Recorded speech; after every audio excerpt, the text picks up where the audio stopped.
Forget Washington. Here's how the smart money is investing in 2025. I'm Brian Dress, Director of Research and an advisor here at Left Brain Wealth Management, joined as always by Chief Investment Officer and CEO Noland Langford. Noland, welcome to the program. Fresh off a vacation. If my voice is a little bit hoarse, that's because all that yelling I was doing, not all the drinking I was doing. No judgment either way, Nolan, but good to have you back. So a lot's happened in the first half of 2025, and with good reason. Headlines do have a number of investors rattled and wondering what to do in this market. And so in this week's video, we wanted to take stock of what's happening, along with how we're responding to market conditions, and discuss some of the compelling opportunities that we're seeing in the marketplace. And we're hopeful that this discussion is going to set some people at ease in an environment where there are a lot of scary sounding headlines out there. So, and seemingly daily. So hopefully that headline flow will slow down. But even with that being said, plenty of stuff to do that we think is positive. So we've got a number of topics to discuss with you, our clients and our not yet clients. So number one, concerns we've been hearing from clients and how we're responding to them.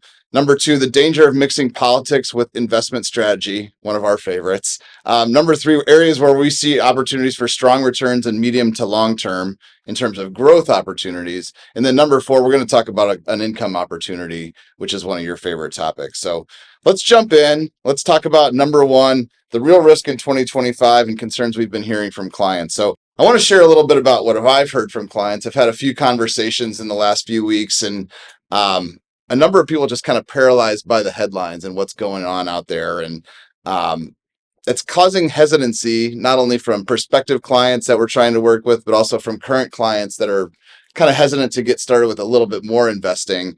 And it's mostly headline driven. You know, the things you hear in the news, that's what I'm hearing from clients back.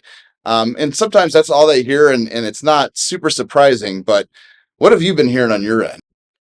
Well, I've been trying not to hear the news. That's Sure. what I always try to hear, but it's been more and more difficult Right. to avoid the headlines. And I would say you're talking about the client angst, with everything that's happening. I think part of it, Brian, is the last 2 years have been easy or a lot more Right. easy. Right. And we need something to shake us up. Coming into this year, January, February, as you know, we're uber bulls. I was feeling really good about things. Market took off. A lot of growth holdings we like Right. took off right out of the gate. And then February 14th came and right in through April 2nd, Liberation Day, Yeah. things got really, really squirrely. Things have settled down a little bit, quite a bit since then. And the sense that I get, Brian, is I think people are, nerves are frayed a little bit, Right. obviously.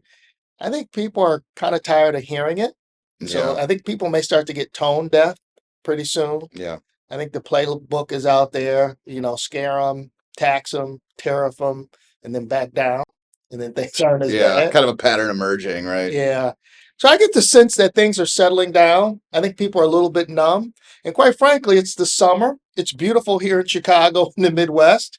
And people are out living life as they should be. So Good. hopefully this isn't a top of the mind story anymore. I think this is sort of fading a little bit. And people are starting to slowly but surely, the tortoise is starting to come out of its shell. That's the sense I get.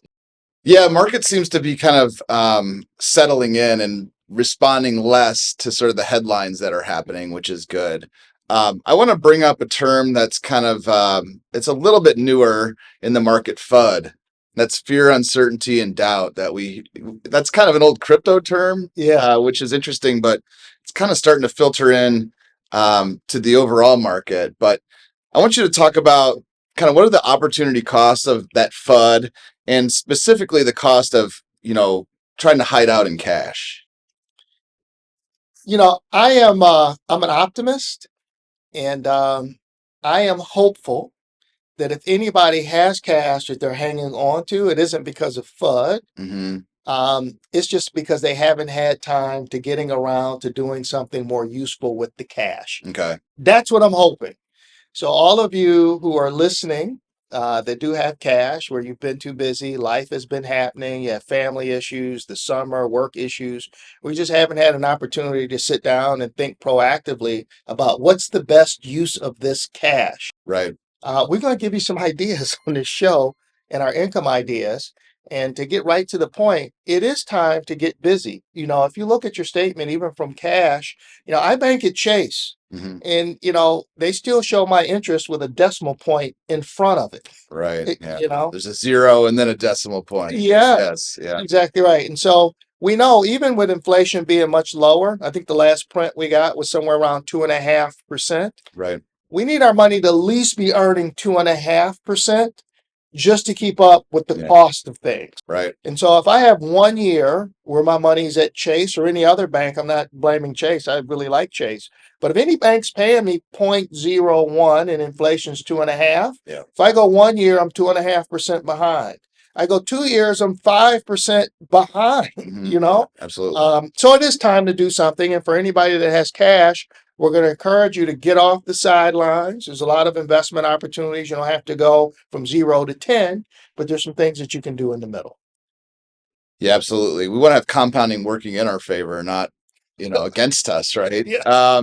And so how are we handling things? It's just a general question. So I've talked to a couple of clients that they told me, I'm just tuning it out. I'm not looking at anything, not looking at my statement, which, I don't necessarily encourage that, but it can work out for you in situations like this. But how are we, I want to kind of turn that on its head. How are we tuning out kind of the noise out there in order to get the best possible outcome for our investors? So it's pretty simple. That really doesn't change. It really doesn't matter the headline. Yeah. We always do the exact same thing, and we're looking for opportunities in individual businesses, sometimes at a good price, at a great business, and a great investment opportunity. Sometimes they're easier to find than others. And when you do have a lot of headline risk where people are freaked out or comatose, those opportunities are easier to find. Coming into this year, I was telling you, I am really bullish. The 4 big themes that we've been talking have only been galvanized, and what we've heard through recent earnings have done nothing but bolster the point. Absolutely. And those are AI, which is artificial intelligence, digital transformation, digital advertising, and cybersecurity. Okay. Those themes continue to play. We're bullish coming into this year. Nothing has changed them. And interesting, you're asking about how are we positioning? What are we doing about the headlines? How are we reacting? We're not. We just came off second quarter earnings releases, and we have our hands full following these interesting companies, saying who's been negatively impacted by tariffs, who's shaking them off, and who has not been impacted. And to my surprise, and not amazement, but to my surprise, and I would say delight, Brian, at least for the businesses that we follow, tariffs has not been a really big issue at all. I think when I get to sit down and write Noland's notes at the end of this year for 2026, looking back on 2025, I think the tariff scare in the end of the day is it may not end up being a nothing burger, but probably close to it. Hopefully. That's definitely something we're keeping an eye on. We're not going to take our eye off of that, but at the same time, we've got to take a look at how it impacts individual businesses more so than, looking at that macroeconomic type of viewpoint from that perspective. And you're right, Brian. I think our position is different because we tend not to own a lot of cyclical retail businesses. Those are the ones that are really impacted by these consumer goods. Consumer goods. If you're in apparel or something, heaven help you, and you're manufacturing in Vietnam or China and shipping the goods here to sell on somebody's shelf. I think if those are the businesses primarily we invested in, I think our attitude would be somewhat different. Sure. But we're talking cybersecurity. You're not slapping a tariff, on a firewall or somebody's internet activity. So not as big of an issue. I think where it is more of an issue, not only companies that are impacted by tariffs, like apparel companies directly, but if you're in a line of business and you're counting on other business makers to give you business and they're stalled because they're impacted by tariffs, then your customer base could be impacted, and that could change your plans. Fortunately for us, in the market, we have thousands of companies that we can choose from. So we can, decisively decide not to invest in a certain sector and invest in another. Fortunately for us, I think there was 2 or 3 names or 4 names, if you go back to Liberation Day or something, that we said we'd like to take this opportunity to change. A lot of that had to do with the updating quarterly models Sure. that we like, where we take a look at businesses each quarter. Some go out and others come in. Yeah. But from our perspective here at Left Brain, other than that 8-week sort of downturn with nasty headlines, it's been status quo. And quite frankly, I like what we see. Some prices of businesses are still down versus where they were in Jan or the February top. Some companies that are growth names that we like are down 20, 30% or more still, Okay. even though the businesses have continued to do well. Um, Generally, you're either going to get good news or cheap prices. Hmm. And we like where we are. Generally, you do very well investing during chaos. This is not chaos. This was organized. Right. I think a 10% tariff across the board, it is a tax. Some of it's going to be eaten by the consumer. The business will have to eat the other part of it. Mhm. It'll be a one-time adjustment and life will go on. Okay, we do want to talk more about those themes that you mentioned. We'll get into that in a minute. And not to belabor the point, but I do want to talk a little bit more about kind of how we view investing in the context of politics, because, Noland, over the last 15 or 20 or however many years you want to say, it's become a more polarized environment from a political standpoint. And it is what it is, but we really want to stress that we don't want that to filter into people's investment strategy, is the point we're trying to make here. And so just generally, Nolan, just give us a few seconds on how do you view the mixing of politics with investing? I don't. I view it just Right. like I view the politics in the church. They should be Yeah. completely separate. Okay. Church and state separation. I gotcha. Yeah. So I have never been, since I've started in this business selecting investments for people, politics not once Right. have ever come into my investment decision, whether I should buy or not buy based Okay. off of who gets voted in, into the White House. That just has never been. And if you go back and look over time, there have been good markets during Republican presidencies, and there have also been terrible markets during Yep. Republican presidencies. And you can say the same thing about Democrats. And what we need to remember, who's ever in the White House, they will have their turn for 4 to 8 years, and then life will go on. But we have not seen any politician that comes in that breaks the catalyst that really drives the stock market. We haven't seen it be broken by any president. Yep. We still have the deepest capital markets in the world Mhm. here in the US. Innovation still lives here. If anybody needs to raise capital, any upcoming business with some new innovative product or service has to be done here in the US. We still have the rule of law. We still have the US dollar, and we still have the mightiest military on planet Earth, and we're the richest country. Yep. Those advantages really aren't disrupted by who's in the White House. Yeah. Some things could change at the margin, the tax rate, maybe some new regulation or deregulation. But the strengths that we have as a nation endure, and that's why the market just kind of sails right through it. Yeah, and I wanted to bring this up because we do have some data. We're going to put a chart here up on the screen that you guys can take a look at. But since 2008, there was an analysis done. And so obviously the stock market did what it did for that period of time. But if you were to have taken your money out during the Democratic administrations, or if you had taken your money out during the Republican administrations, as you see on the chart here, you would have severely underperformed the actual market. And so that's the premise that we're trying to stress for everyone, is that time in the market is really important.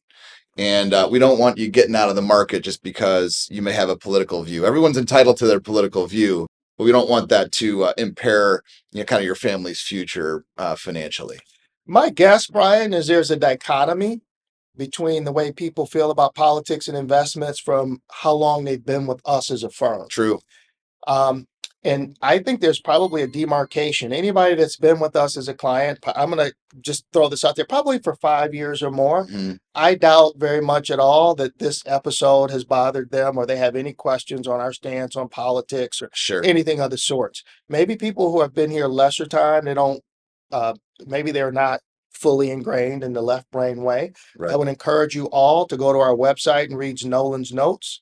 That's the letter that I write to clients. I've done that as long as I've been in the business, and we have 11 years of notes posted from every year we've been in the business. Some of those years we've talked about politics. I remember 2016 when Trump first came into office. I wrote a whole page on what we expected to be the Trump bump, and we were all surprised that he beat Hillary Clinton. And so we have some past letters. We've talked specifically about politics and specifically why politics don't come into our investment decision-making matrix. Exactly.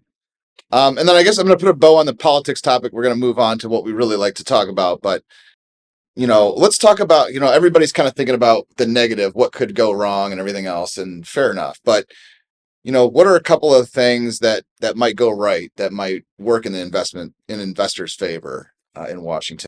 Yeah. So if you want to talk Washington specifically, I don't know if what the Trump administration has done has been a big mistake or a masterstroke. And we won't know for a while. And I say that because, his administration came in January, and the first thing that they did is ruffle the world with these tariffs. I mean, it's been all consuming since he came in. And so if I'm a Trump apologist, I'm going to say this was brilliant because you want to get all the bad stuff out early in your administration, ruffle all the feathers, mix it up. And then the second half, you want the cherry on top to come. You want them to eat the vegetables first, and then you want to give them the dessert. The dessert to come the second half of the year.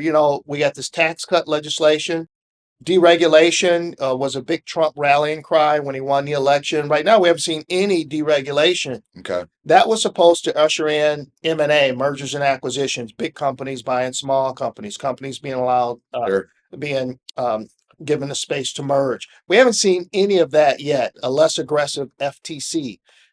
We haven't seen any of that. So that could bull up the market. Remember, second half of the year, they'll be positioning themselves, the Republicans will, for the midterms. They'll want to throw something out that the investing public can sink their teeth into that's overwhelmingly positive. Those could all be catalysts, and we haven't got them yet. But when they come, they could be really big catalysts that move us forward. I think the biggest catalysts are non-political. We'll talk about those in a second. From a Washington standpoint, those things definitely could be a wind in our sails. Yeah, I just want to speak to those potential catalysts from the political perspective, just because I know it's on people's mind.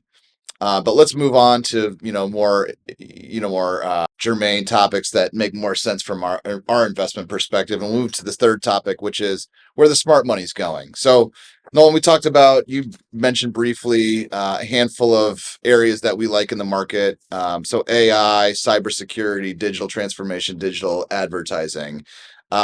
First thing, AI. So we're all kind of using AI more. There's already been a lot of money made in the AI trade, which is great. But it's interesting because as I was putting together our outline for today and putting together some graphics for today's video, I noticed that when I tried to use ChatGPT to build some graphics, that there was a huge delay because there are a lot of people putting together graphics on ChatGPT. And so what it made me think was, okay, maybe these railroad tracks aren't quite laid yet for AI. And the reason I bring that up is because I've talked to a number of people who say, okay, maybe the money's already been made in the AI trade. Is it a bubble? Is it too late? Talk to me about what your thoughts are, how you would answer someone who would ask that question. It would really surprise me if I heard somebody make that statement, and I would probably question them what data they're looking at that has them draw that conclusion. And the reason that I say that is I'm going to say there's probably not much money that's been made in AI yet. Even with the handful of stocks that you're talking about that have gone up, it's very incidental to how big the artificial intelligence realm will become. You mentioned about the railroad tracks. You can't get the train till you get the tracks in. So by definition, you're at the very start of whatever it is that you're trying to build. That is the case, and we know that's the case because the big hyperscalers, they don't have enough power to put in all the data centers that they really need to roll it out on a mass level. AI we're talking about. So we're nowhere at the very beginning. So there's no way you can be at the beginning of something and at the end of something at the same time. That doesn't work. I think a lot of people have the memory of the 90s and how things went with the internet coming up, and there were a lot of money was made, and then a lot of money was lost.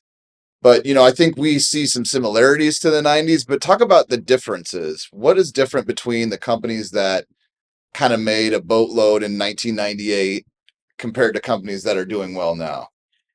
I would like to just, so for everybody, so we can level set, because we do have, for every client that we have that remembers the 90s and that made money, because they had money, significant money to make money in the 90s, for every one of them, we have another client that just does not have a recollection of the 90s other than hearing about the bust. So let's talk about the boom for a second. Yeah, for sure. From 1995 to 2000, the stock market had an incredible run. The S&P, the NASDAQ, but the NASDAQ specifically, that's where all the technology stocks were. And that's technology boom 1.0.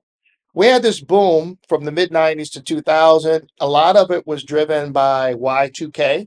And it was thought that this computer equipment that had been manufactured years before, it was manufactured really with a 2-digit year character. And once we got to the year 2000, you needed more character. So it was thought that that old equipment would just malfunction, or we would come in January 1st, 2000, it just would not work.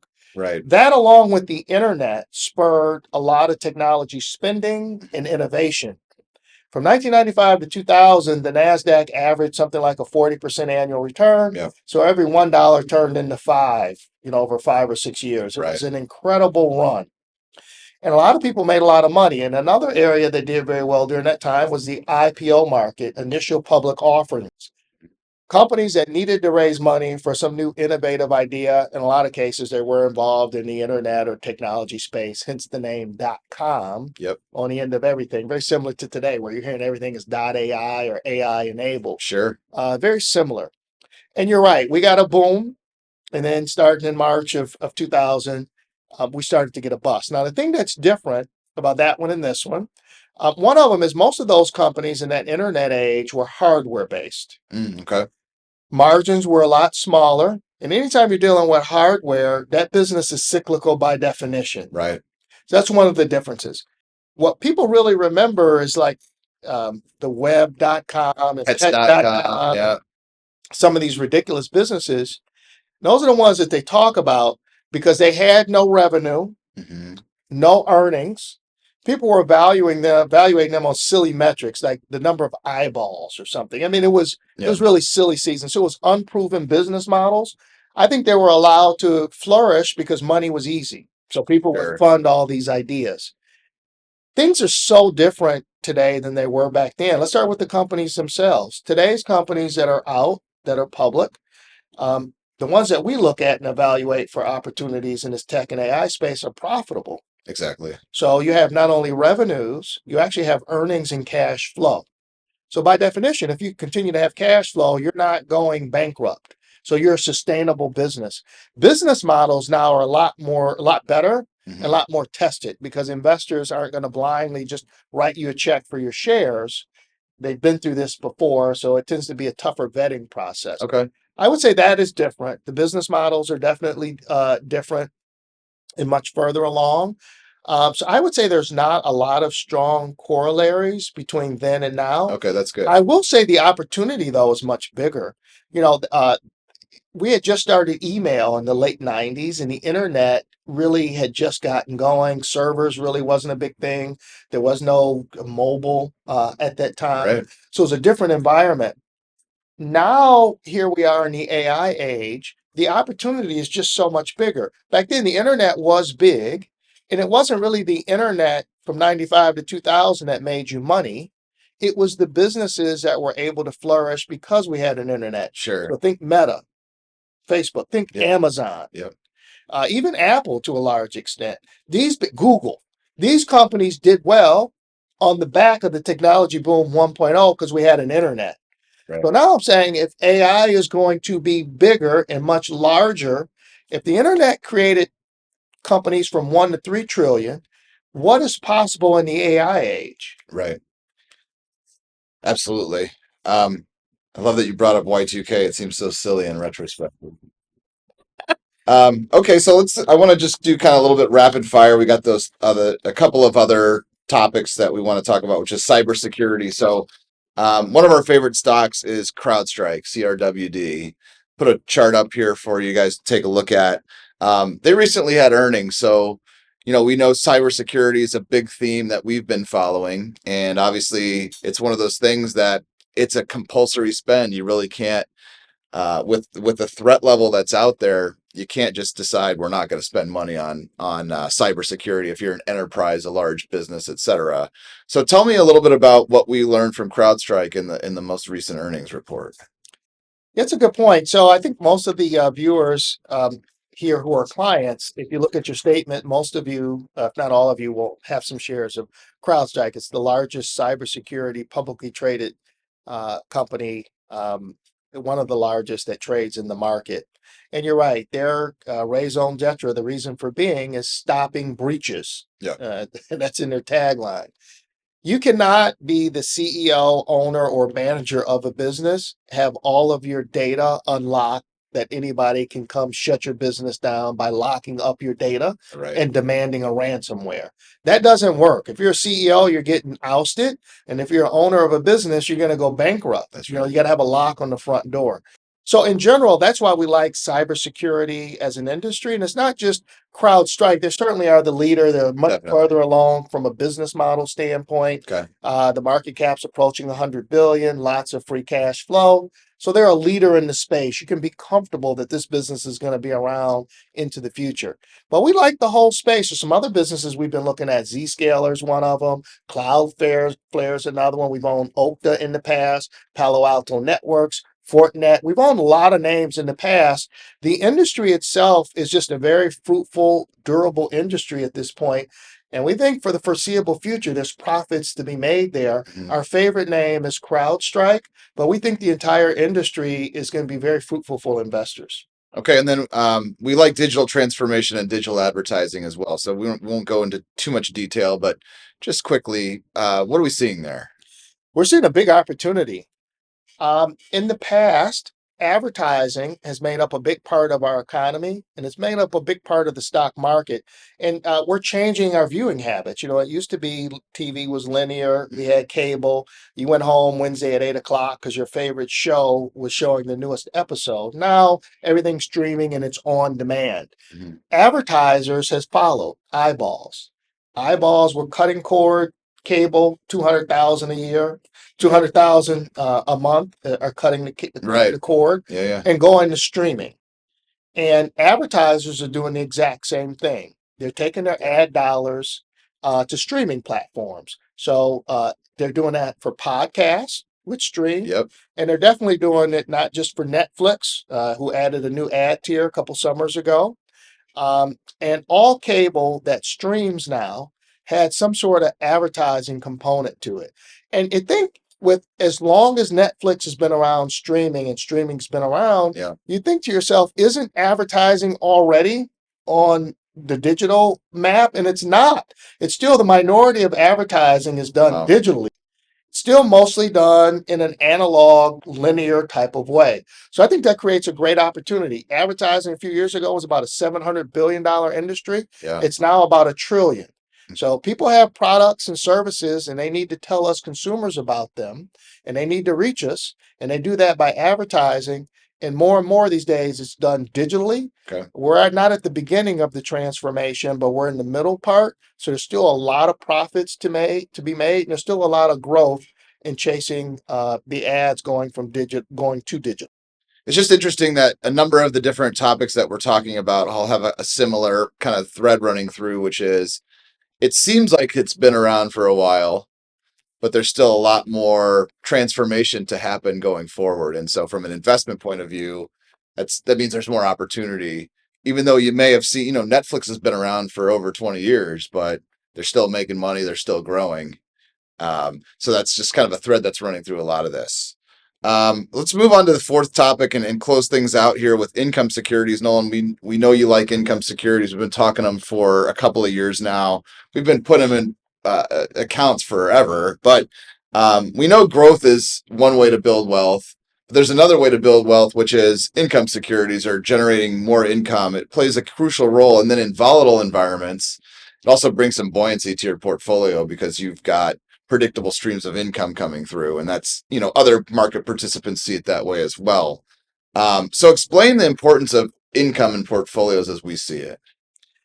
Yeah, so typically, investments, you're only going to be one of two types. One is going to be growth, one's going to be an income.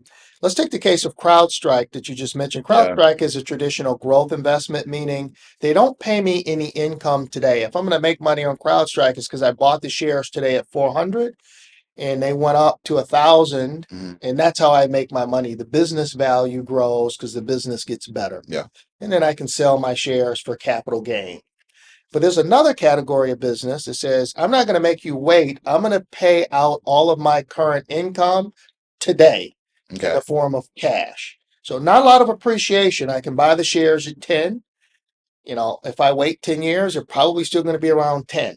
But what has happened in the meantime is it's paid me a dividend of $1, Right. example, Yeah. every single year. So I get my return today. Dollars in the pocket. Dollars in the pocket. And what drove us to take a look at income securities and to really not only gravitate but embrace them is just client demand. I had a client come to me years ago, like the first year I was in the business, like, hey, Nolan, I just retired and I have this pot of money, but also have this spending need. So I need you to invest in a way that you generate $5,000 a month because that's what I'm going to be spending. Right. Right. And then I jumped into the world of income securities 25 years ago, and we've been there ever since. So the reason that attracts us to us because clients need it. Clients retire. They're no longer earning a paycheck from XYZ company. Yes. They need income from somewhere in addition to Social Security. More and more, it's coming from the portfolio. So you could do it where you owned a bunch of stocks like CrowdStrike, and every month you sold a few. Most people aren't as comfortable with that as they are with owning a basket of securities that generate income every month. And then the client can decide whether they want to leave the income in the account or whether they want to distribute it. And I think it's pretty natural for people that have money in cash at the bank. By default, if it's money that they're not spending or they're not going to need to spend, then they're making an investment decision that I'd like my money to sit here to be liquid. But what's implied in that is, hey, you also need to earn at least enough to offset inflation. Inflation right now is 2.5%. So anybody that has cash also has a need for income securities because while you're waiting, you need to at least earn some return to keep up the costs with everything else that's going up pretty dramatically the last 4 or 5 years. Absolutely. I want to focus on a particular income security because we always like to kind of bring ideas to the table. I know, like you said, there are people with cash out there. So we want to kind of put some concrete details on something that might be attractive if you're sitting on cash. So we just had one of our analysts, Madhu Chowdhury, just wrote up Annaly Capital Management. That's NLY. We'll throw a chart up. Like you said, the chart, it's not that compelling because it's, these sort of things, they don't move that much from a price perspective, but they do move a fair bit in terms of giving you dividend in your pocket and money in your pocket. So can you kind of give us the elevator pitch on why we like Annaly and why Madhu gave it a green light? Yeah, Annaly they're in the mortgage business, so they're a mortgage REIT primarily. So that's real estate investment trust. Real estate investment trust, and they lend money. So they lend money for people to buy homes. They also buy what we call mortgage servicing rights. So Brian, when you go out and you do your 30-year mortgage, you may have originated the loan at Chase, Right. and you may be making your payment to Chase, but it could have sold the collection part of that 30 years of when you pay the payment. They could have sold those rights to somebody like Annaly. They call them mortgage servicing rights. Okay. They collect your payments, pay your escrow, do all of that every month in exchange for getting a little bit every month. Okay. You have billions of these mortgage servicing rights. It's just a volume business. It's a volume business. Yeah. So they're a lender. It's internally managed on the real estate investment front, primarily different type of mortgage securities are involved in. And so when you look at Annaly, it is a pretty steady income that comes in. The one big risk you have here is interest rates. They're economically sensitive a little bit, but primarily interest rates. And which is one of the reasons we like Annaly right now. If we do get interest rate cuts, it should drive book value up. Right, because it's a exactly. fixed investment, and you could get some appreciation on the upside. But that's not what we're playing it for. No. To emphasize, Yeah, we're playing it for the income. Right. The yield right now is 13%. They pay a dividend of 70 cents. A year ago, they were paying a dividend of 65 cents per quarter. So the dividend has increased. Okay. Annaly has been around for well over a decade, so they're well established, about $11 billion market cap. Um, and we really like the underlying business. You know, buying mortgage securities historically has been very safe. People are generally going to pay their mortgage Okay. and pay you back. And so we really like that business. We followed it for a while. We think this is a pretty good time. And the yield at 13% we think is durable. They're earning enough where they can cover that and then some. Okay. And right now, Annaly, which can leverage, because generally mortgages aren't paying 13%. Sure. So they use some sort of borrowing. But right now they're borrowing about half as much as they could, which means that they're under levered and under earning. Okay. So could things get stickier, there more opportunities show up in the marketplace. Annaly has the dry powder to certainly take advantage of them. And we think that there's not a lot of downside, and there's downside in all securities. Sure. But we feel really good about the income being there. Hopefully, it'll continue to go up. But we like the dividend as it is. And we really like the kicker that if rates do go down, we could possibly get some upside in the share price. So it checks a lot of boxes, Okay. the majority of which is most of clients that are coming to us that need income securities in their account need income for whatever reason, and Annaly delivers the income. Absolutely. And like again, we just want to emphasize, if there's cash sitting on the sidelines and you don't know what to do with it, and a lot of people think about maybe I should do a high yield savings or what have you. First of all, that's not a guaranteed rate. What you get today, and that is not guaranteed. But this might be a little bit more of a compelling opportunity if you're sitting on cash. So certainly, if you've got cash and you want to talk a little bit more about where are some opportunities to put that cash to work, and not necessarily in the stock market, but in something that's a little bit more predictable than a growth stock, we'd love to talk to you about that. And just to kind of wrap this up and tie it back to what we talked about at the beginning of the video, you don't really need to chase headlines in this sort of a security. You're just looking for consistent, well underwritten income. And that's what Annaly provides. And that's something that we've spoken to a number of clients about, and we are going to speak to a number of clients going forward here in the next few months. So get in touch with us if you're sitting on cash, and we've got a number of opportunities like Annaly here in the office. Let's close it out, Noland. So at Left Brain, we're focused on a couple of things. Where can we get paid? Where can we get growth without being emotional about investing? And that's kind of just to tie things back to what we talked about earlier. A lot of emotions have gotten into the mix here in the investing world, just because of the headlines and noise that's going on around the world. So we want to be focused on the actual what's going on in businesses and how can we take advantage of that for investors. So a few things. If you're not working with us, we'd love to talk to you and have a portfolio review with you. Maybe you're not taking advantage of some of the themes we talked about. If you're in retirement and you need income and an income replacement for what you used to bring in from a paycheck point of view, we'd love to do an income analysis for you and see if we can help out from that point of view. And then finally, we're going to put our booking link for our calendar link here in the description. And if you want to get together with us and speak on some of the themes that we've talked about, you don't work with us as a client, we'd love to talk to you. If you do work with us as a client, we definitely encourage you to set up time for your annual review here in the summer. We've got some time to do those. So Nolan, I'm going to close it out there. I'll ask you if you've got any final thoughts before we bid the viewers adieu today. No, I feel really good about kind of the way we presented things. I really like you talking about Annaly. 'Cause something came to mind as you were speaking um, about Annaly, just about income securities in general, just so the viewers know. We do follow a portfolio of these, about 30 to 40 names that pay income anywhere generally between 7. Annaly's at maybe at the very top at 13. Right. Most things are between 7 and 13. But one of the things that came to mind is these sometimes they're clients, but a lot of times they're people we've been talking to about becoming clients that have money in old 401ks, particularly if you're closer to retirement. Generally, what we find is when people are within like 10 years or so of retirement, they do want a little bit more predictability in their portfolio. Income securities allow you to get more predictability. I mean, you're never going to get guarantees, but at least you get a stream of income. As you move closer to retirement, you want things that move closer to what your goals are going to be once you retire.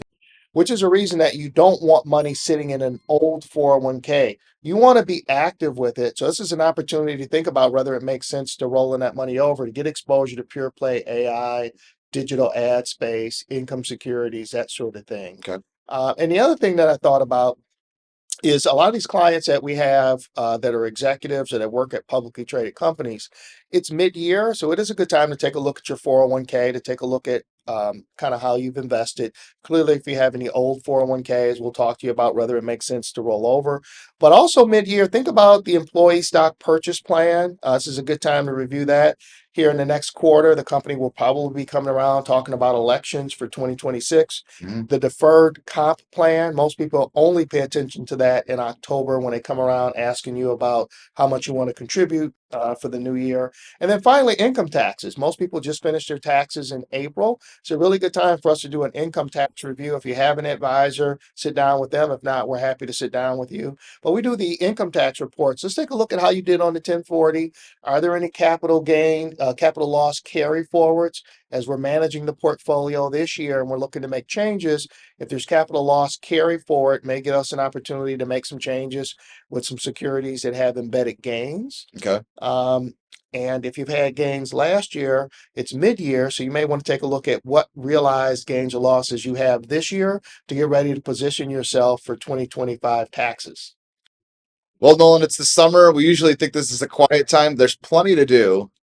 We'd love to speak with any of you that are out there viewing this video for the first time, and we'll see you again next time. Thanks for being with us.